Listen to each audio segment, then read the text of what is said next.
Indian mythologies में रामायण सबसे बड़ी माइथोलॉजी है और इस माइथोलॉजी को उसी लेवल पे बनाने के लिए प्रोड्यूसर नमित मल्होत्रा 4000 करोड़ के बजट से रामायण बना रहे हैं। रामायण के मेकर इतने बड़े इन्वेस्टमेंट के बावजूद इस वक्त बहुत ज्यादा परेशानी का शिकार हैं। दोस्तों, सबसे पहले रामायण का ट्रेलर 24 जुलाई को रिलीज होना था, लेकिन उस वक्त इंडिया में जेन जी का हंगामा चल रहा था और उसको बुनियाद बना के इसके ट्रेलर को पोस्टपोन कर दिया गया।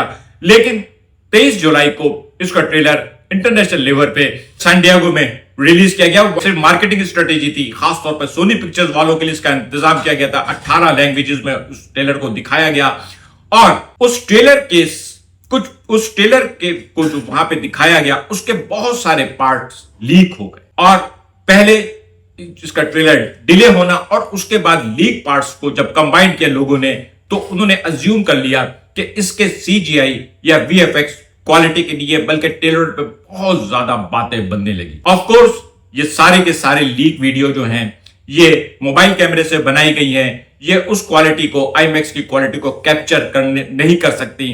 वो वीएफएक्स जो एक्चुअली स्क्रीन पे पेश होंगे, खासतौर पर आईमैक्स की स्क्रीन पे पेश होंगे, वो मोबाइल से कैच नहीं हो सकते। लेकिन जो कुछ सामने आया है उस पे लोगों ने बहुत बात की है।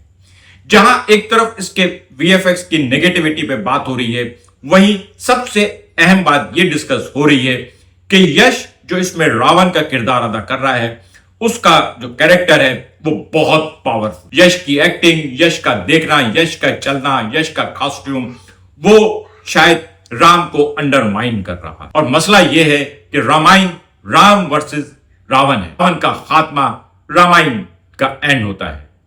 लेकिन अगर किसी फिल्म में राम और रावण की लड़ाई में भले एंड में जीते कोई भी, लेकिन ऑडियंस जो है वो राम और रावण के कैरेक्टर्स में से रावण के कैरेक्टर को ज्यादा तारीफ दे, तो मेकर्स के लिए एक प्रॉब्लम हो जाएगी, क्योंकि फिल्म का हीरो तो राम यानी रणबीर कपूर है और रणबीर कपूर का ऑरा और यश का ऑरा, उसमें बड़ा फर्क आ रहा है। जाहिर है, ऑफ कोर्स रणबीर कपूर जो है वो कोई एक्शन हीरो नहीं है, परहैप्स के उसके क्रेडिट पे एनिमल है, लेकिन उस एनिमल के बावजूद प्रॉब्लम यह है कि राम का जो कैरेक्टर रामायण में बताया गया है वो बहुत धीमा और पीसफुल है। ऑफ कोर्स जंग है, लेकिन राम के अपने उसूल थे। और उससे पहले ऑलरेडी सीता के कैरेक्टर के लिए साई पल्लवी को कास्ट किया जाना वैसे ही बहुत ज्यादा उस पर क्रिटिसाइज हुआ था, क्योंकि सीता का जो परसेप्शन है, सीता के बारे में जो राय बनती है, उसके हिसाब से बड़ा खड़ानाक नक्शा होता है। हमेशा सीता का कैरेक्टर जब भी किसी ने किया है, इवन आदिपुरुष पे बहुत ज्यादा एतराजात किए थे।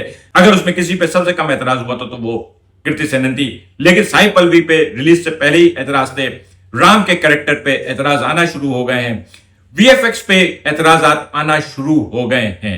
और फिर वो फॉरेनर्स जो इंडियन माइथोलॉजी को नहीं जानते, जो रामायण के कैरेक्टर्स से नहीं, वो उसमें जो कुछ कैरेक्टर्स हैं उसके बारे में उनके बहुत तहफुजात, खासतौर पे जो मैंने सुना है, एक 3 सर वाला हाथी का कैरेक्टर है जो असल में उनकी माता इंदिरा की सवारी थी, एरावता शायद, मेरे ख्याल में उस हाथी का नाम है। आदि पुरुष का अंजाम सामने है। जाहिर है आदि पुरुष की स्टोरी भी यही थी। रामायण की स्टोरी जो है वो लोगों की पसंदीदा स्टोरी, इंडिया में बार बार रिपीट होती है और इंडिया में लोग उसको बार बार देखते हैं। अगर कोई फिल्म रामायण की स्टोरी पे बने और वो डिजास्टर हो, तो उसकी वजह स्टोरी जाहिर नहीं होगी, क्योंकि ये वहां के लोगों की मोस्ट फेवरेट स्टोरी है। लेकिन उसकी प्रेजेंटेशन, जाहिर है लोगों के पास बहुत सारे चीजें हैं।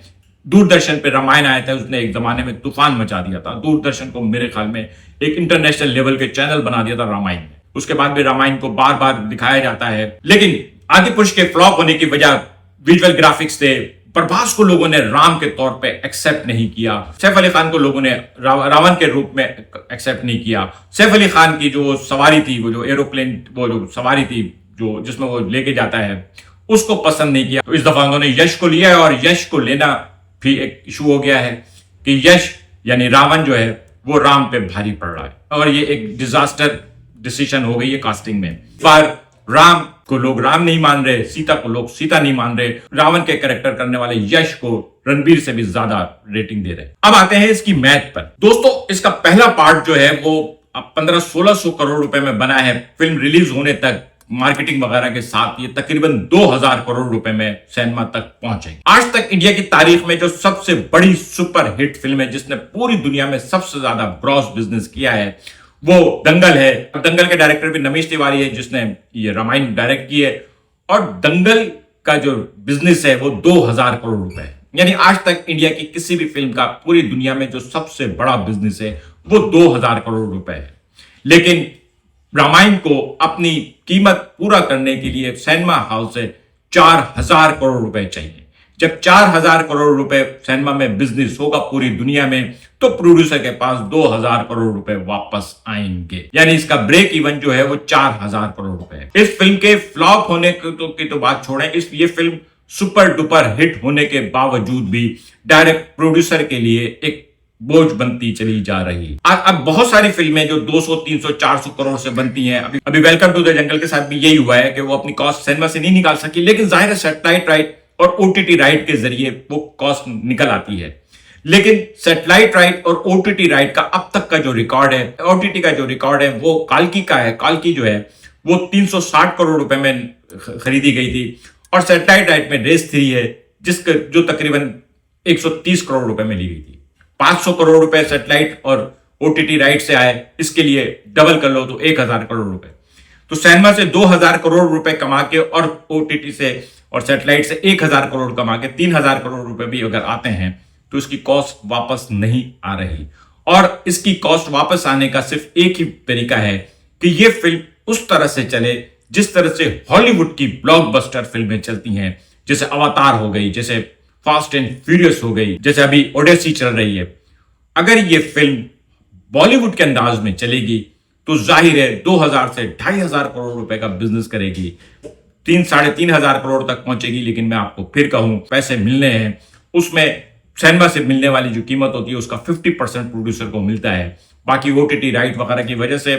और इस वजह से अब रामायण के जो मेकर्स हैं वो इस नेगेटिविटी से थोड़ा सा शायद परेशान नजर आ रहे हैं। और इसका ट्रेलर जो 30 जुलाई को रिलीज हो रहा है, अगर इसका ओरिजिनल ट्रेलर जो एक्चुअल एचडी प्रिंट में यूट्यूब पे रिलीज होगा, अगर उसके वीएफएक्स वैसे ही उसके वीएफएक्स पे वही एतराज आता है जो अभी कैमरा प्रिंट पर आ रहे हैं, तो शायद मेकर्स के लिए ये प्री रिलीज डिजास्टर साबित हो सकती है। आज का व्लॉग कैसा लगा कमेंट करके बताइएगा। मिलेंगे अगले किसी व्लॉग के साथ। शुक्रिया।